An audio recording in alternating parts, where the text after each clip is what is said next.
वज़ीर-ए-आज़म शहबाज शरीफ और सऊदी वली-अहद मोहम्मद बिन सलमान के दरमियान टेलीफोनिक राब्ता हुआ है। सऊदी मीडिया के मुताबिक ईरान जंग और मशरिक़ वस्ता में कशीदगी की सूरत हाल के तनाज़ुर में वज़ीर-ए-आज़म शहबाज शरीफ और सऊदी वली-अहद मोहम्मद बिन सलमान के दरमियान टेलीफोनिक राब्ता हुआ है। अमेरिकी सदर डोनाल्ड ट्रंप का कहना है कि ईरान में नई क़यादत आई है जिसे रजीम चेंज कह सकते हैं। व्हाइट हाउस में मीडिया से गुफ्तगू में डोनाल्ड ट्रंप ने कहा, हमने ऑपरेशन में ईरान की पूरी क़यादत को ख़त्म कर दिया जो मसाइल पैदा करती थी। अब नया ग्रुप आया है, देखते हैं वो क्या करते हैं।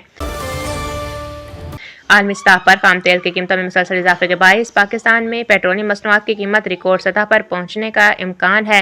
ईरान जंग और मशरिक़ वस्ता में कशीदा सूरत हाल के बायस आलमी सतह पर पाम तेल की कीमतों में इजाफा जारी है, जिसका असर आने वाले दिनों में पाकिस्तान में पेट्रोलियम मसनूआत की कीमतों में भी पड़ेगा।